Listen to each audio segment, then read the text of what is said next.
Welcome to EnVision Center News, where we discuss community impact and involvement with today's nonprofit leaders and philanthropists. All right, welcome to today's show. I'm here with Dave and Lynn Pietz, and this is a special episode because you are the co-founder of the Community Resource EnVision Center, which was not the Community Resource EnVision Center when you found it. It was right. The Sandpoint Resource Center. Is that correct? Yes. Yeah, that's right. Cool. Okay, so tell me about that. How did that come to be? Well, it was, I guess, as I think about it some now, it was, something that I had considered when Lynn and I came up here together, but I had dealt with some other organizations that did do help for people with issues and problems and financial relationships, whatever their problems happen to be. And I did this down in Albuquerque, New Mexico, and I came after retirement. I was back in Cleveland, Ohio, and I kind of got the idea from a group called Family Promise that's all over the country and deals with people's issues. And so I learned a little bit about that, and then when I retired and went to Albuquerque, New Mexico, which is where I met Lynn, I started the organization originally called Family Promise. I'm not sure. I haven't been down there lately. I think they're still part of that area. It's an area about with churches get together in like a network. All right, mm-hmm. And so you start out with you should have what we would tell people. This is a national organization. You should have at least 12 churches. And what they do is they take care of individuals that come to them, and the people that need help may hear from a church about this organization, Family Promise, or they could hear about it some other way. But anyway, it involved having a counselor or a paid person that would be in an office and meet with people that had difficulties. Now, I believe the minimum number of churches was normally about 12, and it was a network where one church would take 2 weeks, I believe, and then the next church would take a couple weeks, and it would just be worked around the community or however number of people were around it, and it worked out well because one church wasn't doing it.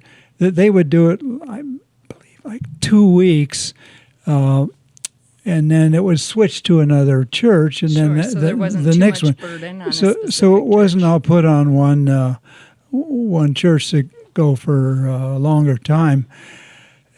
And people were asked as volunteers to help out with the organization at each church with the number of how people were interviewed and asked about what they felt like they could help with, and it was supposed to be, and I believe it still is, it's called Family Promise. It wasn't for individuals, and it wasn't for groups bigger than just like a couple of people. With what I remember dealing with that larger group, no, it was for two people. And in each of these cities where they had this Family Promise organization, they would pay. There's money that would come I believe mostly some from the government and some from grants, various sources, to pay for this social work type person that would sit in the church's office, particular church doing it, and talk to the people about their issues. And also, very important, the church that they were doing this at for 2 weeks and then switching to another 2 weeks, it was supposed to be families, no alcohol allowed, and it could be like just a couple of people. So they would start on, I believe, Sunday night. The church would provide a breakfast in the morning and then an evening meal at night. And so the couple of people, or it may have been slightly beyond that, but I remember mostly couples of people would have their breakfast, as I said, and then their dinner, and they would counsel with a social worker paid for by the Family Promise Organization and local grants and area grants like that. So the person would meet with these social workers and talk about their issues and what they needed and that kind of thing. So they had someone to go to when they were trying to improve their lives. And some cases there was people didn't have an automobile or they or a place to live. They were even on the streets. There were various levels of difficulties. Mm-hmm. So yeah, that's kind of an overview. Yeah, they would meet for I think at least 7 days and maybe 14 days, but not longer than that. Then they'd switch to another church and go there. Mm-hmm. So yeah. Mm-hmm. And just one more thing. Yeah. A study was made more than once, I think, of this, but most of these couples would only have to be in that network for maybe a month or so, and they would be okay. They'd get out at least and get their problems worked on and get moving in the community. Nice. Yes, Chris. Okay. I was about to ask about those churches. So when they were helping those people, yes, they were counseling, they were helping connect them to resources, they were housing them. How did that work exactly? Or kind of a combination? Yeah, all three, a combination. All three of those were done. These networks in a city, mostly in larger cities. I worked with this in Albuquerque, New Mexico. The organization was based back in New Jersey near Philadelphia, and I think they're still back there. That's still their organization. And they divided up in the country like regional leaders that were, for the Southwest or mm-hmm. Northwest, wherever. But that was the basic organization. And they'd get together nationally maybe once a year or something. Sure. Okay, so then how long were the two of you down in Albuquerque, and what were you up to, Lynn, while he was doing Family Promise? Were you alongside him? Well, I was still working, and I worked most of the time that we were in Albuquerque trying to get to that retirement age. And but these families would stay overnight in the churches, and somebody had to be there with them. And so we would take our sleeping bags, and there were beds provided by this organization. We'd sleep overnight there, and then try to grab breakfast at IHOP or someplace, and I'd go off to work. So it was hopefully rested. It was all right. It was okay. Maybe I might not be able to do it now, but then it was fine. Yeah. Yes. Okay. So after Albuquerque, did you make your way back up to North Idaho, or how did that happen? Was there a pit stop elsewhere? No.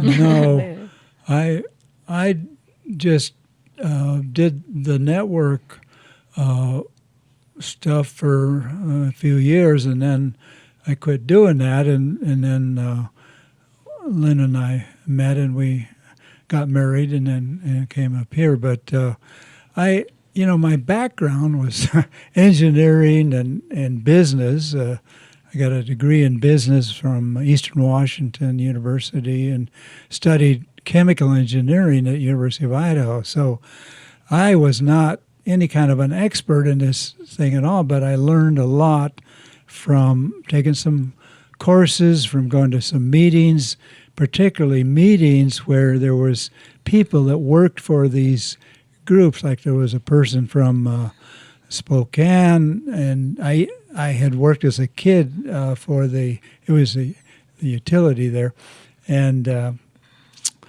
anyway, meeting these people in around Sandpoint for some courses that were offered because they were just doing this to help spread the word. I had to learn about writing grants and also just various details about other things that I had not dealt with directly at all. I was in a business and a large company actually, and actually I worked with hazardous material regulations. So I did some work with the DOT and the EPA to help the company I was working for to do the right things with hazardous materials. So anyway, it was a new thing for me to get into this, but I went to some good seminars down in New Mexico and learned more and more about it, and some get-togethers. I also sat in on some, people that were talking about the organization. But I did. It was something I had not dealt with before at all. Yeah. So how did you get involved then up here in North Idaho with Rich and starting the Resource Center? Okay, that's a good question. When I came up here, I attended, when we first got here, we were going to the Methodist Church, actually, before we're now at the Presbyterian Church. But I learned about what the situation was in Sandpoint and Bonners Ferry and some of the towns around as far as having help in this area. So learning more about that, I thought that doing a network was a good idea. And so we started, we and Rich Cretal and myself, we just used phones to talk back and forth to each other. We did not have an office at that time. Now we got an office later that was nice, and then Rich kind of got away from it, and then I did later on. But we worked together on helping people out. And originally we could joke about it. Well, it was two guys with cell phones, or however you want to say it. Yes, every time I talk about the history of our organization, I say we started 13 years ago with two guys and a cell phone. On cell phones. And was it a veteran that you were helping? Your first client was a veteran? You don't even know. No idea. I don't remember. Yeah. So the story I always tell is that it was two guys and a cell phone with a veteran. And they went to call all of these resources that we thought were available and met some dead ends, or found out that the resource that was listed was no longer the contact. And so how important it was to have a list of accurate resources. And this is obviously it wasn't pre-internet, but the start and budding of the internet. So how did that work? What happened next? You guys form a group and start helping people, and what did that look like for the beginning stages? Yeah, it was not easy. I will say what you mentioned, Rich and Cretal, and he was in the Coast Guard, so he had some connection with the military, which I did not. So yeah, he knew about groups and just various things that. Yeah, I believe he was in the insurance. He worked with insurance, But anyway, yeah, we went to get going. We went down. I think I went down a couple of meetings in Spokane. Met with some people and went to some presentations about grant writing and how to work with people, which was not something that I had been trained on in my previous life. Yeah. Yeah.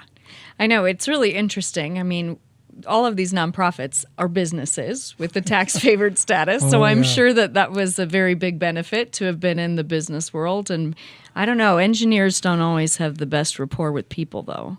So did you learn a lot about that? No, I that always, was just natural? I always felt like I had a good rapport with people. Yeah. And I've never had anybody complain about it, but I was, let me say, I was not the best engineering student either. I went 3 years at University of Idaho, had great trouble, and got away and came back and got a degree in business. So I had kind of a combination of chemical engineering and business, and that worked out great to get a job because I worked for a large company, and a lot of companies that are into technical stuff or products that involve some knowledge of electronics or that kind of stuff. But my field was more chemistry, and so it worked out well for me to get a job after I finished it. Got a degree at Eastern Washington. Yeah.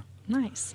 Okay, so now you and Rich, you formed the Resource Center. Yeah. You're meeting with people on the streets with the phone number. How did people know to find you? Okay, well, I will discuss this the best I can. At the time that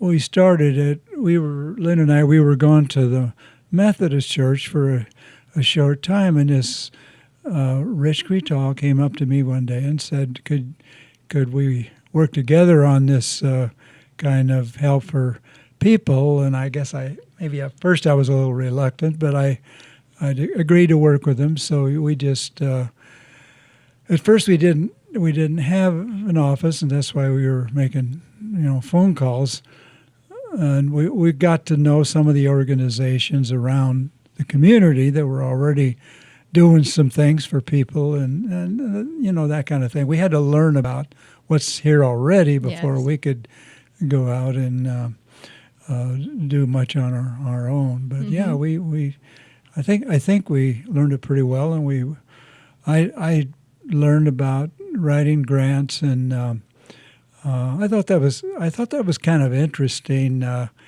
when they talk about writing grants. Several teachers, but at least one had said that when you're talking about what you want money for, don't use an individual's name, certainly not, or you can be general and say what the problem is, but don't get personal in it. Mm-hmm. And so that was something that I tried to be careful about. But you just learn those things. Yeah. There's a lot to learn. Learn. Yes. Well, I'm so grateful of the relationships that you built with all of these different organizations in our community, so that we now, 13 years later, can be doing the work that we do and have this ginormous repository of information and relationships. And so when clients come to us, they come to us because they know of us now, which is wonderful, or we refer them back. There's a lot of referring going back and forth. And people are finding us, right? And they, some of that's the internet, some of that's word of mouth, but a lot of that is those relationships that you formed with those organizations 13 years ago and that have been continually working its way upwards. So what have you thought about the organization from a peripheral standpoint since you've exited? Have you been watching how we've been growing, and what have your thoughts been?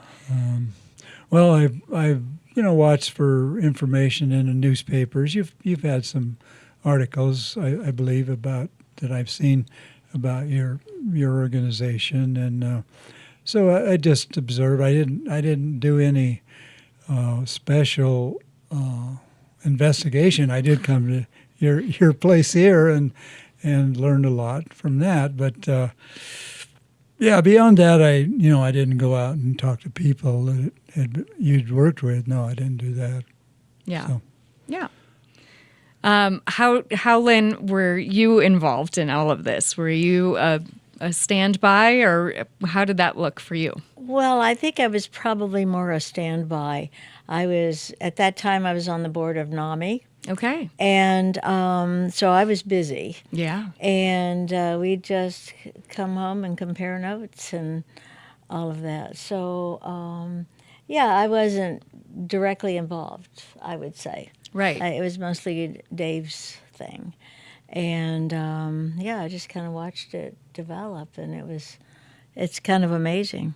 Yeah. Really. Yeah, it's very cool. I Yeah. mean, I would imagine, I don't know, I'm not sitting in your shoes, but to have started something and then for it to have extra life and then new life and more life and, all these iterations. Right. And then also just to see the technology side of things change, really, because so much of the work that we aren't even able to totally quantify. We have some metrics around it of how many clients are being helped on our website and through our web database and finding the services and the connections that they need just online.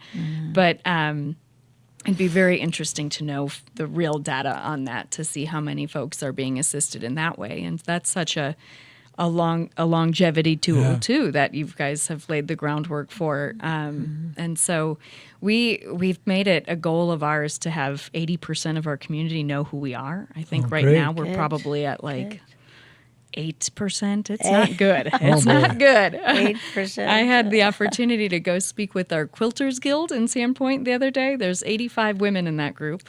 Wow. I walked into a room and I did not recognize a single face. I asked how many of them knew who we were, and only 3 hands went up. So we've got a lot of work to do to get people to know who we are and to know that we're a resource for people in need.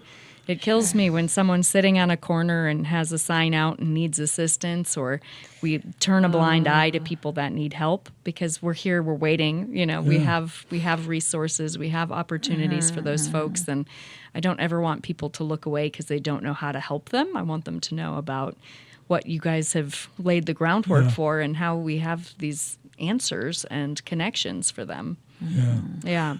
Well, one thing I might suggest, Lynn and I, we're going to the Presbyterian Church.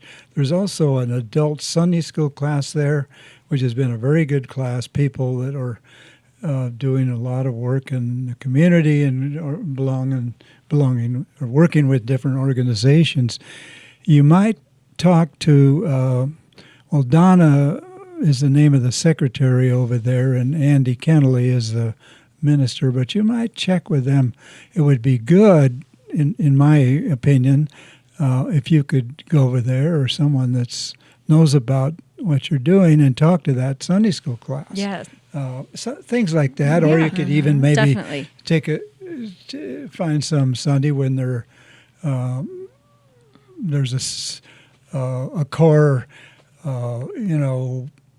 issue that's being discussed from the pulpit, and speak kind of to relate to that. Yeah. Right? Yeah, I'd love to. I believe I've emailed her once before. I need to get back on that. That was a while ago. So I think Okay. you took a break right before I emailed, and now I'm probably back up to that break period again. It's embarrassing. Things I know that during the summer months things slow down some, and there's not as much activity. But by the fall, September, October, you should reinvestigate that. Yeah. So you guys have a big move coming up. You want to talk about what's going on with your personal lives and what's happening next? The next chapter? Well, we. I'm glad you asked that question. We have some kind of different. We have a lot in common, but we have some different things that we are emotional about and have happened.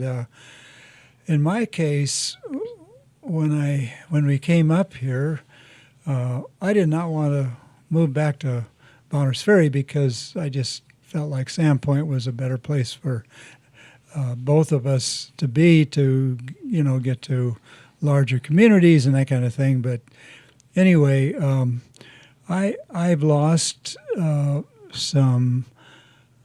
least one very good friend that was up in Bonners. I've known about some people that were in my high school class that have moved to. One moved back to Wisconsin area, and I've lost track of him.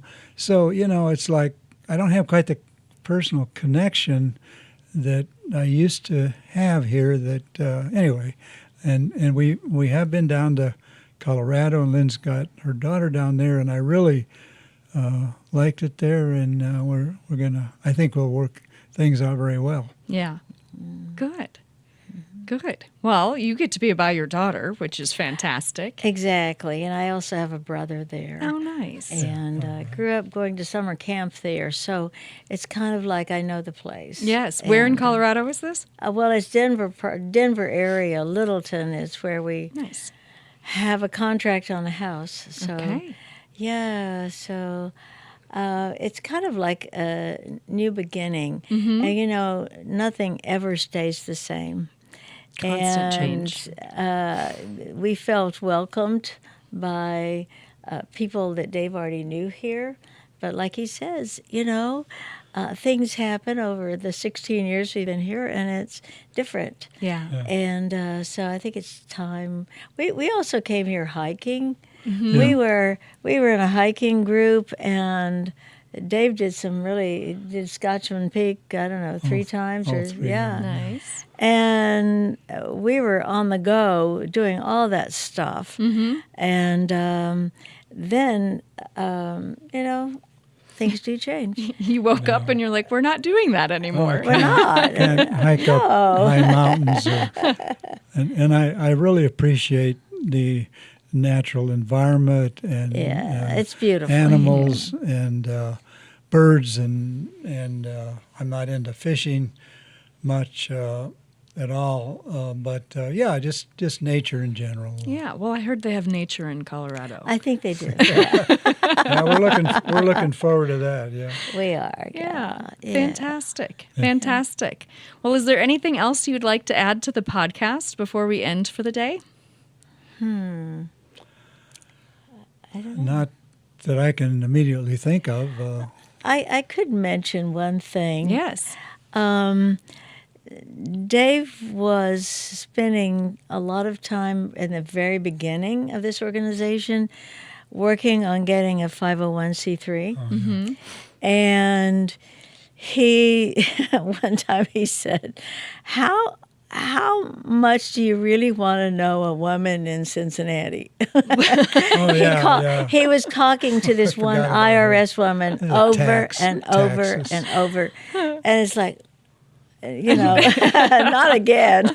Not again. Oh, my goodness. Yeah. There really is there's a lot to all of it, right? To know or learn, and both by the federal and the state, and of course the local. But there's a lot. Yeah. That you need to know if you haven't worked with it. Mm-hmm. Right. Mm-hmm. Yeah. So that was a hurdle to get over, and he did. So. Well, we're so grateful that you did the ground laying, the foundational work for us to really take off. It gives me a warm feeling to think about what you're doing here, and I'm happy that I was able to help. Yeah, no, incredibly helpful. I mean, you really laid the foundation for something that I full-heartedly believe in. Otherwise, I wouldn't be in this position. And I feel very passionate about the work that we get to do here and the people that we get to help and the way that we get to kind of amplify the work that our community is doing.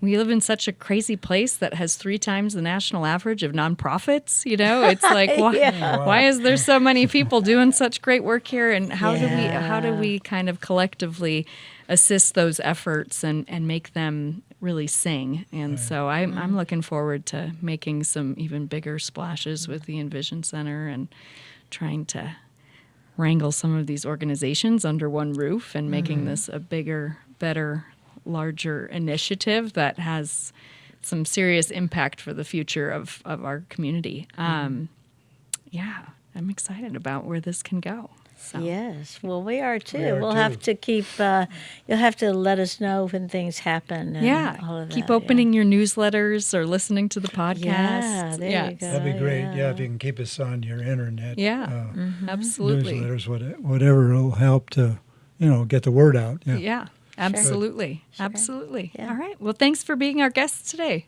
Well, thank you. Yeah, thank you. Yeah, And thank you for everything you guys have done in our community with the NAMI work and obviously with the Resource Center. It's huge. Thank Yeah, you. yeah. Yes.